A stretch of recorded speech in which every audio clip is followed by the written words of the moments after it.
जी, इस वक्त हम इस्लामाबाद हाई कोर्ट में मौजूद हैं और इस्लामाबाद हाई कोर्ट के बैरूनी अहाते से ये मनाज़र हम आप तक पहुंचा रहे हैं। आज की बड़ी ख़बर कि इमरान ख़ान के तकरीबन तमाम केसेस जो आज मुख्तलिफ़ अदालतों में ज़ेर समाअत थे उन्हें मनसूख कर दिया गया है और वजूहात मुख्तलिफ बताई गई हैं। अगर हम बात करें अडयाला जेल की, तो कुछ देर पहले अडयाला जेल में इमरान ख़ान का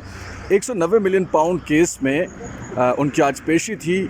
और सिक्योरिटी वजूहात का बहाना बनाकर ये जो पेशी थी इसे मनसूख किया गया है और आज समाअत ही नहीं हो सकी। वकला को इमरान ख़ान से मुलाकात की इजाज़त भी नहीं दी गई। फैमिली मेम्बरान को भी इमरान ख़ान से मुलाकात की इजाज़त नहीं दी जा रही है। और इसके साथ साथ अगर हम आपको बताएं कि इस वक्त जो इस्लामाबाद हाई कोर्ट में जहां पर हम मौजूद हैं, यहां पर दोपहर के वक्त जो डिवीज़न बेंच था, चीफ जस्टिस आमिर फ़ारूक और जस्टिस मियां गुल हसन औरंगज़ेब, दो रुकनी बेंच जो कि रमज़ान से कबल ये केस सुन रहा है, ग़ालिबन फरवरी से ये केस चल रहा है। लेकिन पहले तो इसकी रोज़ाना की बुनियाद पर समाअत चल रही थी और उम्मीद बन रही थी कि शायद इमरान ख़ान के लिए कोई फ़ैसला, चाहे उनके ख़िलाफ़ हो चाहे उनके हक़ में हो, लेकिन कोई फ़ैसला जल्द आने वाला है। सलमान सफ़दर तो इस हद तक पर उम्मीद थे कि इंशाल्लाह ईद से पहले फ़ैसला आ जाएगा। लेकिन अब ईद भी गुजर चुकी है, बड़ी ईद आने वाली है, लेकिन हम देख रहे हैं कि इमरान ख़ान का जो साइफ़र केस, इमरान ख़ान और उसमें शाह महमूद कुरैशी भी हैं, दोनों में इमरान का जो साइफ़र केस था इस्लामाबाद हाई कोर्ट में, अब उसमें हीले बहाने तराशे जा रहे हैं और आए रोज़ जो पेशी है,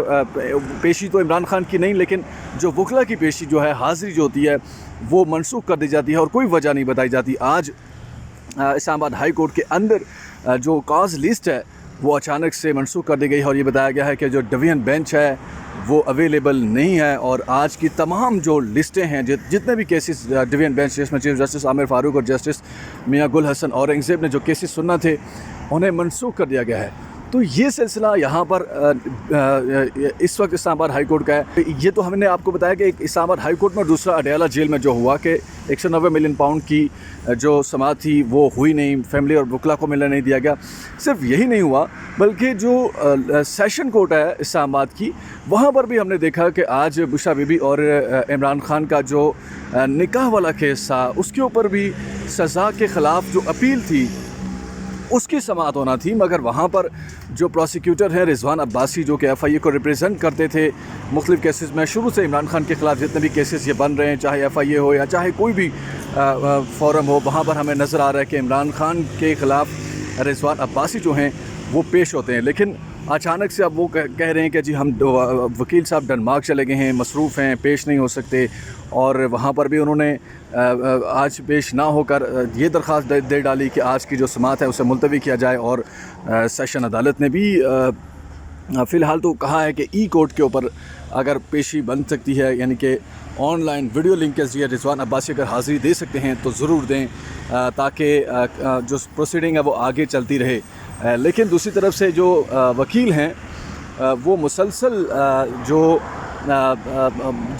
जिस हद तक मुमकिन हो सके कोशिश कर रहे हैं कि ये जो केस है ये मज़ीद डिले की तरफ जाए, ताकि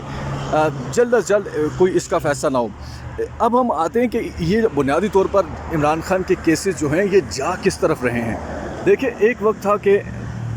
इमरान ख़ान को इलेक्शन की वजह से 8 फरवरी करीब आ रहा था, उसकी वजह से तेज़ी के साथ उसके केसेस की प्रोसीडिंग आगे बढ़ाई गई और ये कहा गया कि इंसाफ, तेज़ तर इंसाफ जो है वो ज़रूरी है, हाई प्रोफाइल केसेस हैं और ये तो बहुत ज़रूरी होता है। उस वक्त PTI के वकला जो हैं वो एतराज़ करते थे कि ये क्या डे टू डे हियरिंग हो रही है, घंटे घंटे रात गए तक अडयाला जेल में समाअतें होती थी। लेकिन अब बिल्कुल इसके बरक्स हो रहा है। अब 8 फरवरी गुजर चुका है, इंतखाबात में जो होना था वो शायद मतलूबा नताइज मिल चुके हैं। अब डे टू डे या रात को बैठकर हियरिंग के बजाय हम देख रहे हैं कि मुसलसल डिलेइंग टैक्टिक्स अपनाए जा रहे हैं। ये आप देख रहे हैं शाहराह दस्तूर बिल्कुल सामने, ये आपको सुप्रीम कोर्ट ऑफ पाकिस्तान की बिल्डिंग नज़र आ रही है। अदालतें तो बिल्डिंग हैं, अदालतें तो मौजूद हैं, मगर बदकिस्मती इस मुल्क की कि यहाँ पर शाहराह दस्तूर ये आप देख रहे हैं, सड़कें भी दस्तूर के नाम पर मौजूद हैं, सब कुछ है, सुप्रीम कोर्ट है, हाई कोर्ट है, बिल्डिंगें हैं, जजेस हैं, वकला है, मगर इस मुल्क में अगर नहीं है कुछ तो वो है रूल ऑफ लॉ। इस मुल्क में रूल ऑफ लॉ की अशद ज़रूरत है इस मुल्क को, जो कि इस वक्त हमें नज़र आ रहा है कि बिल्कुल भी रूल ऑफ लॉ कहीं पर नज़र नहीं आ रहा। یہ مناظر ہم آپ کو اسلام آباد ہائی کورٹ کے بیرونی گیٹ سے براہ راست دکھا رہے ہیں، جہاں پر سائفر کیس کی جو سماعت ہے وہ بغیر کسی وجہ بتائے اچانک منسوخ کر دی گئی ہے، اور بظاہر اس کی ایک ہی وجہ نظر آ رہی ہے کہ جو عمران خان ہیں وہ جیل سے ہو کر مسلسل دوسری طرف سے طاقتور شخصیات کو پیغام دے رہے ہیں کہ آپ جنگل کے بادشاہ ہیں اور ہم یہ جنگل کا قانون نہیں مانتے، اور عمران خان کہتے ہیں کہ آپ مجھ سے معافی مانگیں بجائے اس کا یہ مطالبہ کرنے کہ ہم آپ سے معافی مانگیں۔ تو اس طرح کی ٹسل بھی اس وقت چل رہی ہے۔ شاید غالباً عمران خان کو پیغام دیا جا رہا ہے کہ جو آپ چاہیں گے ویسا نہیں ہوگا، بلکہ جو ہم چاہیں گے ویسا ہی ہوگا، اور قانون ججز جتنے مرضی خطوط لکھیں، بابر ستار ہوں یا اسلام آباد ہائی کورٹ کے 6 ججز کے خط کا معاملہ ہو، جو بھی ہو، ججز جیسا مرضی کریں، لیکن عدالتیں مینیج ہم کرتے رہیں گے۔ اور یہ ایک خاموش پیغام ہے ججز کے لیے بھی اور عمران خان اور ان کے چاہنے والوں کے لیے بھی۔